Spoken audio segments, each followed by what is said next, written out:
Absolutely. So hopefully we'll get some people that come up with some good ideas that they would like to hear. And meanwhile, we're just going to tell you about all the things that we've been experiencing and how we learned to deal with a multitude of interesting issues since we started.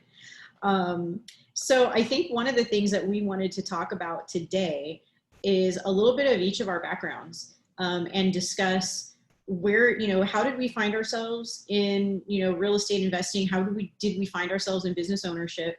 What kind of things led us down this path, and what kind of things from our background have given us skill sets that we use? Because I think one of the things that happens pretty frequently is people who are interested in doing something like we've done may not know how to get started, and they might think it's a bigger jump from whatever it is that they're doing than it really is. And so I think hearing other people's stories about how they got there, I know that was helpful to me when I first started. And so we thought we would share that with you guys. So Angie, why don't you start telling us about that? About me? Oh my goodness. So I moved to Phoenix in 1997, I believe. I've been here 23 years, so this is definitely home. But my background for many, many years, like 11, 12 years, was nonprofit. I worked on both sides of the nonprofit equation, I guess, if you might say that. I started working for large and small foundations, so we gave away money to the community. Then I decided that I would just jump, to the other side and work on the field, which is raising money for causes or issues that are happening in the community. So did everything, a lot of outreach in the particular areas of arts and culture, mostly education, some political leadership development. And in 2015, my now husband, Henrik, decided that he wanted to do real estate and that it would be a good venture for us. I always wanted to own a business of some kind. So I think this was, you hear real estate is always a good thing to invest in because people are always going to need somewhere to live. So to me, that was kind of a safe venture. Now knowing everything that I know, it's kind of that changes from day to day sometimes. Right. It's a great venture. I know. And other times I'm like, what am I doing? But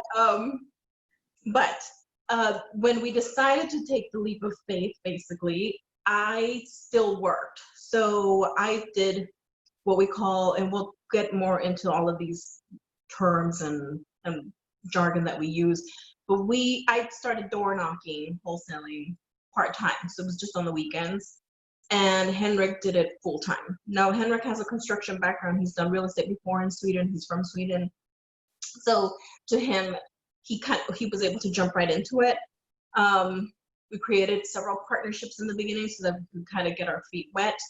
And I noticed that in me going out on the weekends and talking to folks in regards to whatever situation they were in regarding their properties, I was able to talk to them because I had always had some sort of a student or an issue that I was helping and assisting, and I was passionate about it. So it was really easy for me to just kind of slip in there and become the almost like social worker type person, so that I was able to carry on a conversation. I was approachable.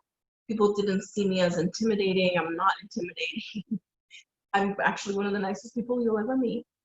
I can be really mean too if I want to, but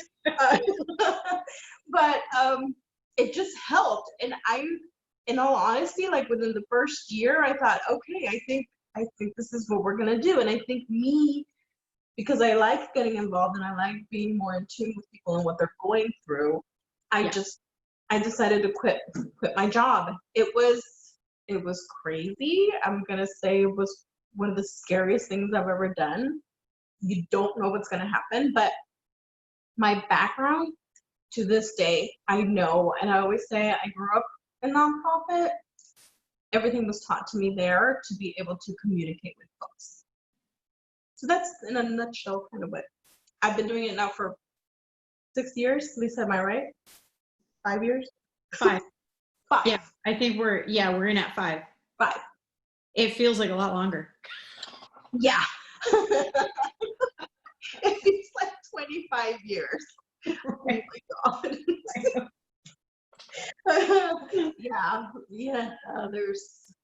Yeah. Anyhow, but how about you? How about what it? Yeah, I feel like we came from pretty diverse backgrounds doing this. So I moved here, I think the same year that you did. I moved to Phoenix that same year. Wow. And I was an ASU student, and I was on a path to become a college professor, and that path didn't work out.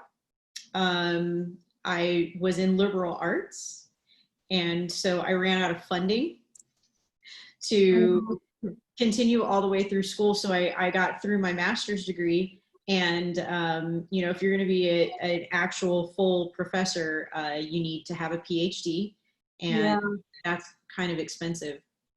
And there was no funding available by the time I finished my master's to go to PhD level. And so I wasn't quite sure what I was going to do. And I did other work in, the area of academics.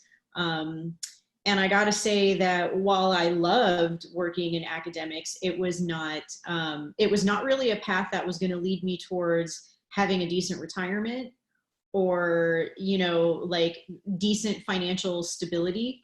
It was low paying work, despite my credentials. Unfortunately, unfortunately. So my thought process at one point was, maybe if we can figure out a way to buy a couple of rental properties, that could be an alternative to what most people consider their retirement fund, right? Because, most people have a 401k or some kind of pension program or something like that when they work like a Fortune 500 W-2 job. Right. And, the jobs that I was working didn't offer really any such thing. And to be frank, the pay that I was receiving, I couldn't have put money in a 401k if I wanted to. But it was on my mind that if I continue to do this, how will I retire? Right. And so real estate was kind of in the back of my mind as a way to remedy that, because I figured as long as I had a W-2 job, I could probably qualify for a mortgage and, get a couple of rental properties if I had enough time to do it. So that was my first idea about real estate. And then in January of 2015, I was laid off from my last W-2 job. And it was a really frustrating situation to go through. And after looking for work for quite some time after that, and just not being able to get where I wanted to be, I had a friend that said, I think you should go to this meetup group for entrepreneurs. You have some skills that you could use to start a business. And I know you're not quite sure what direction to go in. And lo and behold, I went to this meetup group, and that is where I met Henrik, your husband. Was this the 2% club? It was the 2% club. Yes. Jeff Fagan. Jeff Fagan is a great group coach. I say group because I don't know if Jeff does any one-on-one coaching, and I don't want anyone to go knock down his door if I'm telling lies. I know. But Jeff is a wonderful group coach, and it was because of Jeff that I started to wrap my mind around the idea that, okay, maybe I could be a business owner. Like maybe I could get out of this low paying arena, and because I'm not pigeonholed here, I have other skills that I can use. Right. And so I met Henrik there. And we actually met our future business partners and at the time mentors who had a real estate business, and they needed some extra help. It was just the two of them, and they had too much to do that only two people could cover. And that was how I got my start in real estate. And same as you, door knocking. Yeah. And wholesaling. And I like to say that I was stupidly good at it because it felt like an accident. Uh, Hmm. I certainly did not come into this with what I understood as skill sets that were going to help me in business ownership, because I didn't really understand what business ownership meant back Yeah. then, you know. And now that I've been able to look back, and kind of, see what skills I honed before getting into real estate investing and how those helped me. The thing that's really funny is, there are people in our industry that, and I don't necessarily disagree with this, by the way, but I hear this a lot, that say, I'm not going to tell my kids to go to college, because if you're going to be a business owner, college is a waste of time. Yeah, I know. Now, obviously, I have a different mindset because I was going to teach college. So I have a different mindset around that. But not only because I value education, something that I realized not too long into starting into real estate is that I use my degree every single day. Uh, Hmm. and that is something that I never thought those two things would match up. And it's funny because my background is something called rhetoric and composition. And, Yeah. rhetoric, quite frankly, is really just is just understanding what words do. And what that did was it allowed me to understand negotiation skills before I knew that they were negotiation skills. I really didn't learn what I was applying it to until a lot later. But the thing that's interesting is I had a whole bunch of skills from prior knowledge from, prior ventures that Hmm. ended up fitting in really well to real estate investing. And I never understood that that was the case, that I was coming into it with those skills. So I would say for new people, that's something to really pay attention to know what you're good at, and to see how to apply those skills. And I know that you have some skill sets as well from your prior background that have helped you. So tell me a little bit about that. Um, I guess so, and it's funny that you talk about higher education because it was my last particular job was all about higher ed. Yeah. And I have students all over the state. And I was their advisor, so they're all under scholarship, and they all have to hit certain marks so that they can keep their scholarship, so that they're able to continue their education. And I have to tell you, like, it was really, when I started getting involved in real estate, it was really hard at one point because like you said, you hear that, what, oh, college is a waste of time, blah, blah, blah. And I'm thinking, you know what, in all honesty, I think having a degree, even if it's just a bachelor's, is good, because that is all.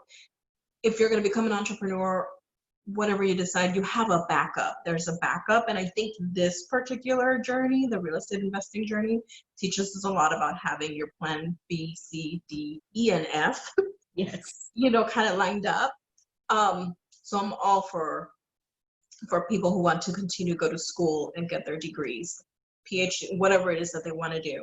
But in doing so, and in talking to a lot of those students, um, and they're young adults and they're going through a lot, and I feel that camaraderie and the communication that one has, that intimate with the student, really helped me in talking to some of these folks that are going into foreclosure, bankruptcy, death in the family, just lost their job, any of that kind of thing, and to really think about their options, draw up a plan. What exactly are they going to do? Do they have a plan B and C in place? Those, just being able to talk about it, I think I learned that a lot at the foundation that I was at last. I appreciate the fact that I was able to travel the entire state. And Phoenix is one city, and there's a certain mentality to Phoenix Mm-hmm. versus folks from the southern part of the state versus folks from the northern part of the state. Sure. So when you talk to folks within the city area and they come from different places, you have to accommodate that communication and how your nonverbal communication, I should say, as well. So it taught me a ton, and that you work at it like nonprofits, they're doing their thing, raising money, raising awareness, all of that. I mean, all of it I brought into the business. I had no idea how to run a business. I had no idea, and still sometimes I ask myself, why are you running it like that? That should not, it doesn't work. Change it. But I think everything that I've learned within the nonprofit arena and a lot of the mentors that I had in that time have been, I mean, they've taught me so much. I would be lost without them. A lot of, I mean, and we'll, as we go along and move along through our journey and talking about it, but there will be a lot of names that will come up of people who have had like massive impacts in my life that really, really taught me how to be now and run my business. Yeah. So I love that because I can already see some parallels that we have here where, I know that both of us have read a lot of business books, right? Since we've been doing this. And I get that especially when you're starting out, those books are so intimidating because the things that they're talking about, you think that they don't apply to you if you've never run a business before. And you think that you have to learn all these new things from scratch. And believe me, there's things you need to learn from scratch. I mean, both of us do that too.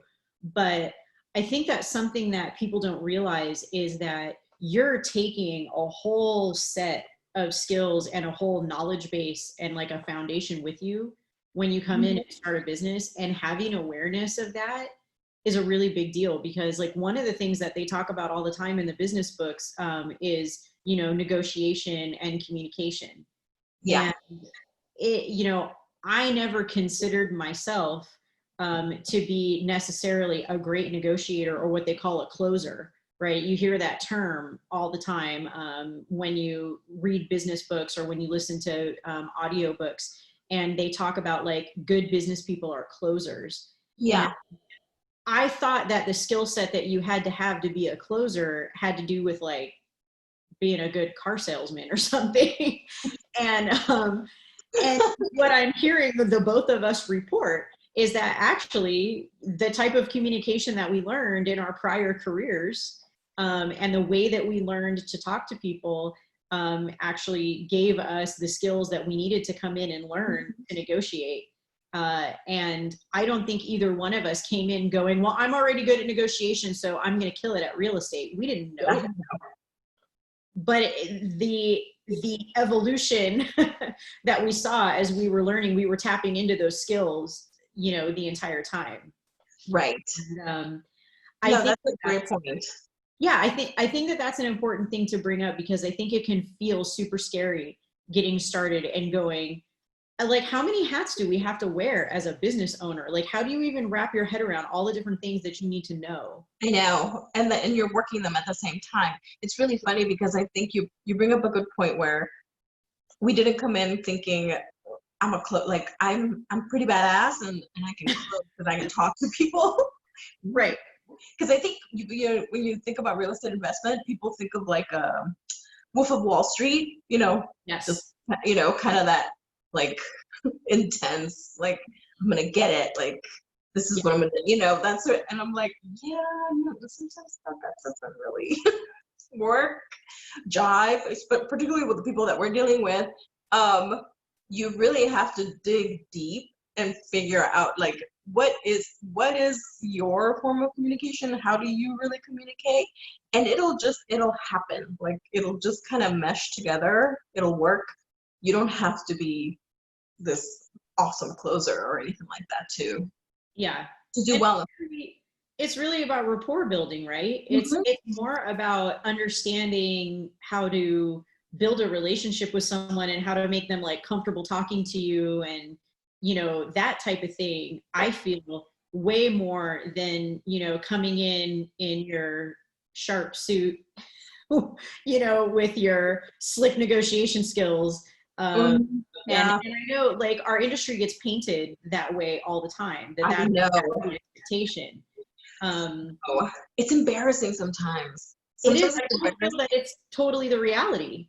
I know, no, and I know it's not, because there's some really great people out there that I know that are not like that and do extremely well in their business. So, I mean, it's a gamut, right? Like it can Yeah, go either way.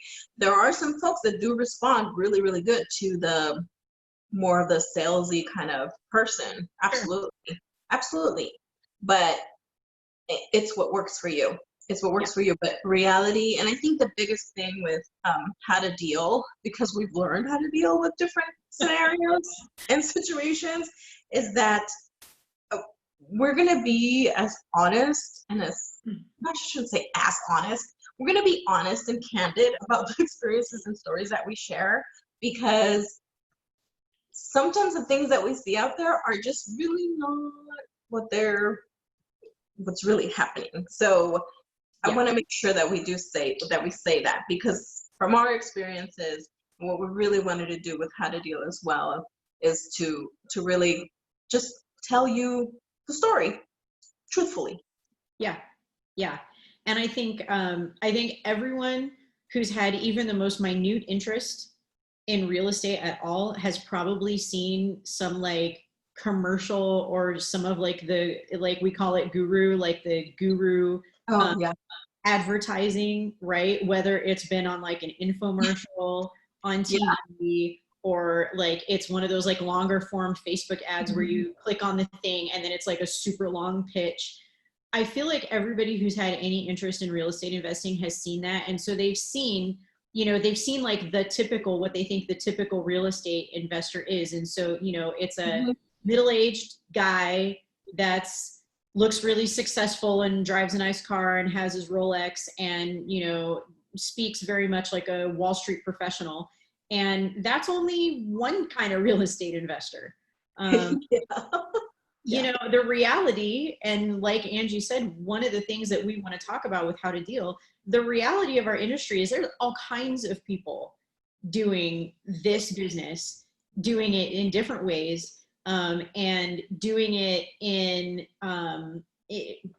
any number of like small niches too. Mhm. There's not one way to be a real estate investor. So Exactly, exactly. I think it's important that people see something a little bit different and people see more of the spectrum of what Mhm. happens. And that's not to bash the slick salespeople, who Yeah, have years and years of experience and huge teams and giant companies, and that's wonderful to hit that level of success. But one of the absolutely. things that I want to say is you don't have to hit that level to be successful as a real estate investor. I do not want to have employees. I do not want to have a big call center full of people. I don't want to manage all of that. So my business isn't going to look that way. And that doesn't mean that my business can't also be as successful, or hit whatever milestones I want it to hit. It doesn't have to look like that just because that's what the gurus kind of show you. And Right. you know Yeah. and I think if people know that, I think that brings things down to a much more reasonable level, because Yes. I don't know about you, Ange, but for me, the thought of running a giant company like that, like it gives me anxiety. It makes me feel like I can't breathe. I want to do that. Yeah, no, I don't want to. I mean, I don't like babysitting um folks quite a bit. I just don't I just don't want to have the to think about all of the management systems. And I know that there's companies that work that absolutely, like you said, everybody's a little bit different. I think through in the first beginning of years that we started, I think we had a completely different vision, right, of what we were going to be doing. Yes. And now, um, yeah, not at all the vision that I saw at all. But I'm happy with it. Like I'm okay with this, because you start to really realize who you are. Being you're self-employed, being your own entrepreneur person, you learn sometimes quickly, other times it takes a little bit, who you really want to be as an entrepreneur and how you want to run your business. Yes. So, but it does take a little bit because we have so many things kind of like flying towards us, social media and commercials and, all these, workshops, all kinds of meetups, linked everything. Like it's so in your face that you're trying to like, I want to be like that, but like that or like that. And it's not. And we hope that our hopes is that we are sharing our experiences and stories that you will see how you don't have to have that. You don't have to level up that much to have like super success. Absolutely. And I would even say that leveling up means different things to different people. Yes. Right? Because to some people, leveling up is being the boss of like a large team and doing high volume. And like for me, leveling up is getting my business to a point where, I can do business from anywhere. And I don't necessarily have to always be boots on the ground. And for me, leveling up would be if I can spend as much time as possible on the beach, that's my idea of level up. I would rather be doing that than managing a team. But some people really want to manage a team. So it's your own definition of what level do you want to be at and what does that mean for you? Yeah, exactly. It'll be fun. I'm glad we're doing this finally. I think it took us a little while for us to figure out what we wanted to do with the Facebook page, how to deal. We were dealing with our own shit at the time too. So how to deal went on hold because we were dealing with how to deal with a bunch of crazy business shit that we didn't anticipate. Yep. That was it's like, I don't even know how to say it. Like it's been interesting, but I wouldn't have it any other way. I mean, we wouldn't be where we are if it wasn't for the experiences that we had. So I'm glad that we are sharing. And even though, I mean, Facebook Live to me is still very, very new. Lisa's been doing it a lot more than I have. And sometimes I know that I can climb up and I don't express everything that I need to express. But I feel like this will help me kind of build up that skill as well to speak, in front of folks and share what's happened and what continues to happen, good and bad. So yeah. I have a lot of high hopes for how to deal, for sure. I would say the silver lining of our accidental long hiatus is that we experienced a whole bunch of other things that will be content now for our viewers and the people that follow us and that are interested in seeing what we're doing.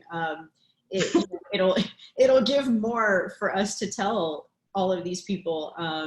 We've got that much more experience and that much more hindsight. Yes.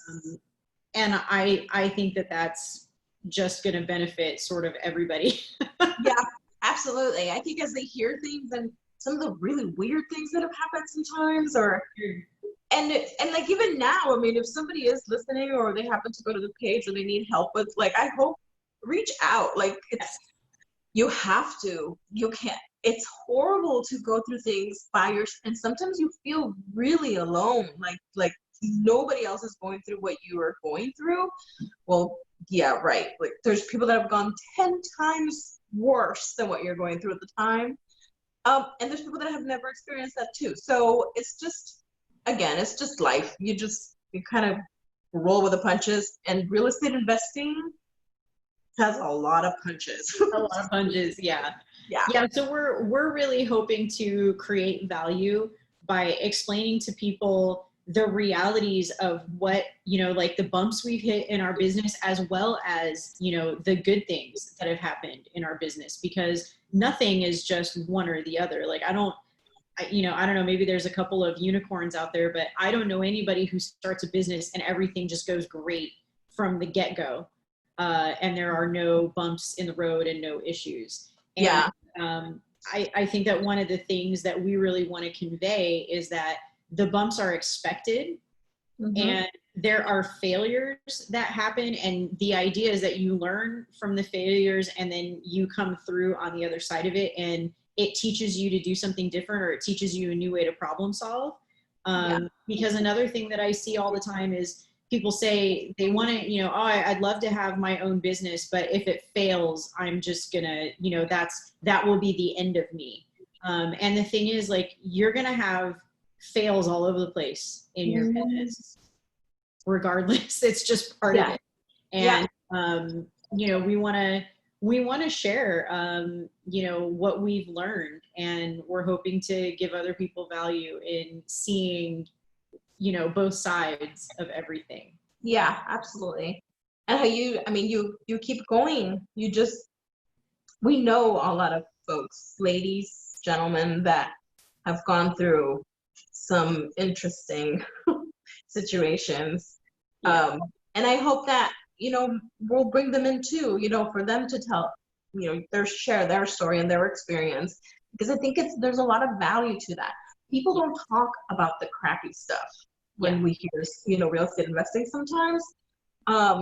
People, you know, talk about like how great, you know, all of this is and how much money you're going to make and all that. No, not all the time. And I think the good does outweigh the bad, because you learn from the bad stuff. But yeah, I'm excited to have, you know, I mean, I can rattle off all kinds of names right now from people and things that we all kind of at the same time started in real estate investing, and some doozies that happened in the beginning to some folks. It'll be fun to share with the rest of the folks and how to deal. And just so everybody knows, it's not even all doom and gloom. Like, we want to make sure you know the bad stuff, but sometimes what you don't anticipate is how absolutely ludicrous this business can be. There are things that weren't necessarily bad things, but just utterly ridiculous things that we were like, I can't believe that this is my life right now. And I think knowing those things adds value as well. You know, on the one hand, Angie and I are never bored. We are never bored in our business. But I think that both of us have been in a position where some of the problems that we have found ourselves in the middle of solving, we never anticipated that being the problem. Didn't know that was going to be a problem. Oh my God.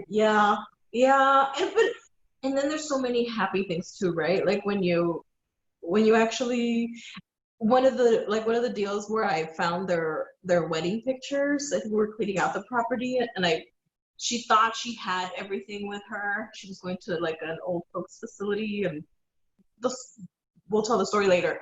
But there's so many good things that happen, and how much you help people, and making sure that she got her wedding photos. It was like one of the highlights of my life. I felt like I was, you know, there was closure there for her. It was so great. Like, there's so many things good, so many things that are really weird, and so many things that are, you know, well, that happens and you move on.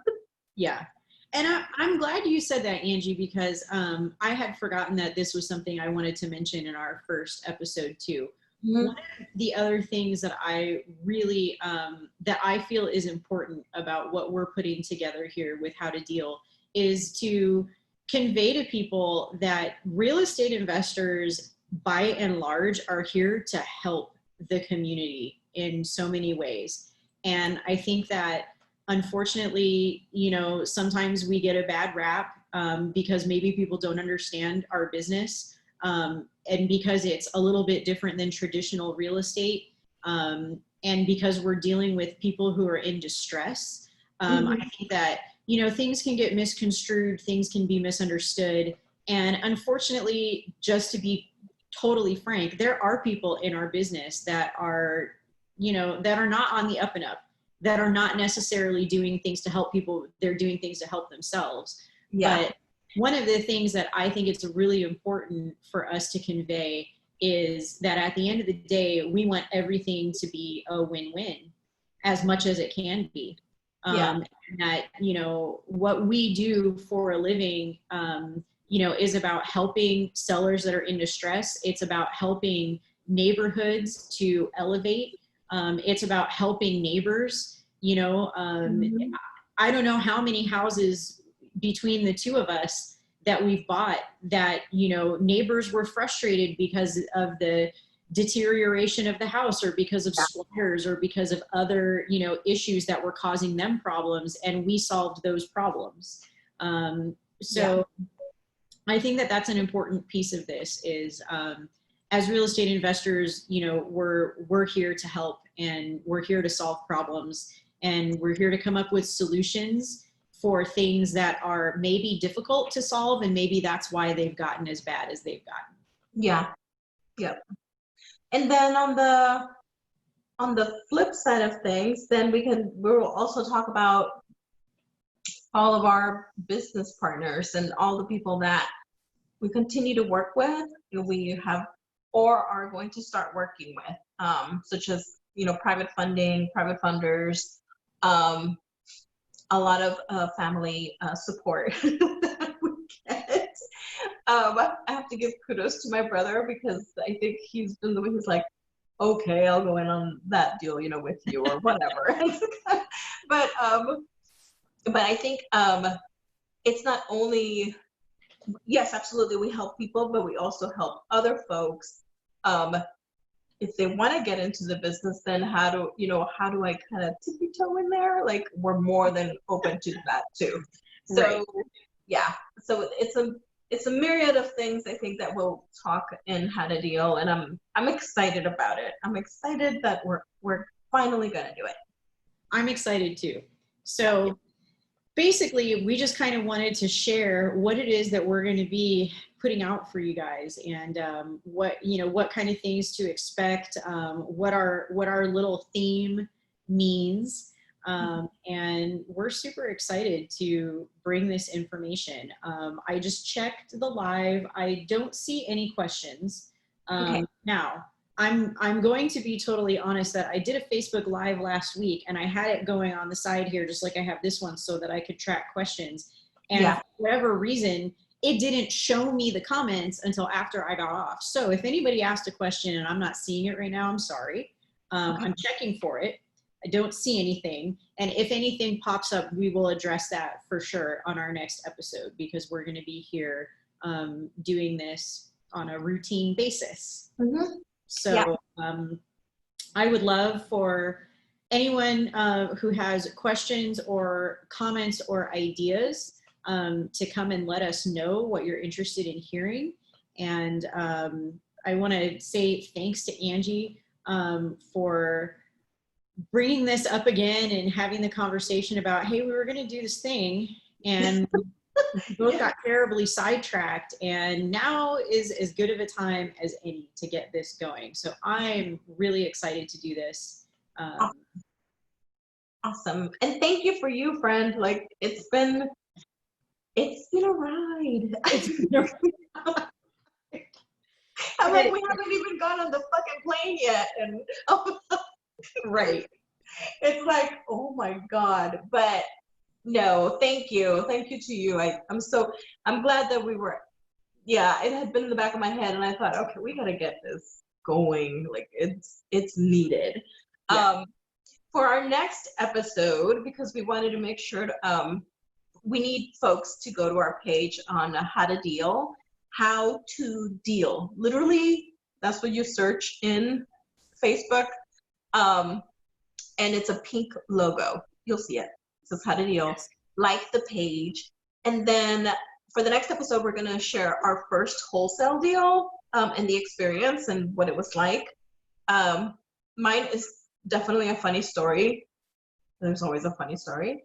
And I would like to invite, so whoever's out there listening, first person to post their first wholesale deal, their little story, just make it a sweet little paragraph, but what you did, how you got it, what happened, where is it now, kind of thing.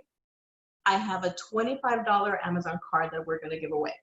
So, like the page, share your stories, and then Lisa and I will be back in a couple of days to share our awesome first wholesale deals. Yes, yes, we will. We will. And I promise you that it will be entertaining. So if you can't make it at the time, definitely catch it on the replay. Yep. Because I know that both of us had some real interesting first deals that came to fruition. So you won't want to miss that. Yeah, that was, yeah, we will make it just a disclaimer for everybody. Two things that I wanted to make sure we said was results are not common, just FYI. It's just real estate is just owning a business. It's different for everybody. Yes. And then two is we will not mention anybody's names for privacy purposes. Although I know that if we tell some stories, people are gonna know the culprits here and there, because there are culprits. But we'll try to keep everything private. We don't want to, cause any issues. Yeah. Yes, we will protect all identities. Yes. For sure. And if we need to make up names to do it, we will do that. But we will be sharing some information about our first deals, and I think you guys will get a kick out of that. And just in closing, I want to say one of the probably core things that has gotten me to this point in my business has been the fact that I was able to make friends in my business that do the same thing that I do, that get it. And Angie is one of those people, one of the closest people actually, because we got started, at almost the same time, and we've been on the ride together. And having someone to lean on that really understands the process and understands what you're going through, it really can make or break your business. So so have a partner in crime, because boy, does it get you through when you just don't think that you're going to get any further. You make it to that next step. So thank you, Ange, for being my partner in crime. No, thank you. I think it's been, thank God, for Henrik going to the 2% Club and telling me he's so jealous that all of you would go to 2% Club and nobody would I was bored. I got to go once, I think. And then and he would tell me about, this couple, they're this great couple. She has pink hair. She's so cool. And I finally got to meet you. Finally. I was like, God, how I can place these people. and it was instant friendship. It's been great. It really, really has been. Thank goodness for you and Daniel. Yes.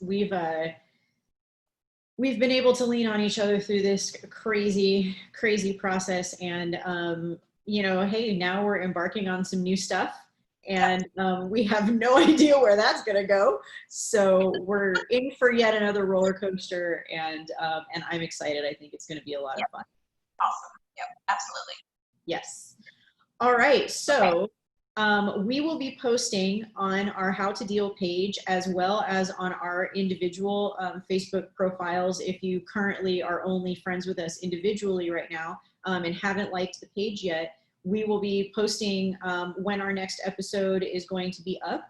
And we're also going to be putting together, of course, a channel so that people can go and watch these later on, and we'll keep everybody updated about the progress of that and send links as soon as everything is ready. So thank you guys so much for tuning in. We're really excited to tell you our stories and hear your comments and your questions and engage with you.